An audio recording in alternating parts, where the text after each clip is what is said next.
এই যে মনু মিয়া প্রায় ৩৫০০-এর কাছাকাছি কবর করেছেন। কিশোরগঞ্জের এক ব্যক্তি ঘোড়া নিয়ে নিয়ে কবর করতে যেতেন।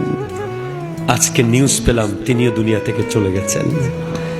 সবাই যেতে হবে, কেউ আগে কেউ পরে। ওই হযরতে খিজির আলাইহিস সালাম আর মূসা আলাইহিস সালামের ঘটনায়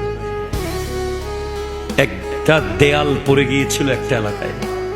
সেই দেয়ালটা খিজির আলাইহিস সালাম তুলে দিয়েছিলেন।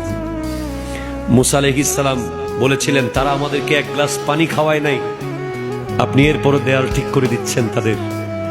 ওই দেয়ালের নিচে সম্পদ ছিল এতিমের।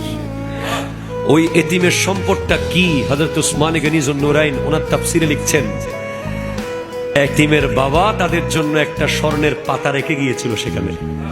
ওই পাতার মধ্যে ৬০টা বাক্য লেখা ছিল।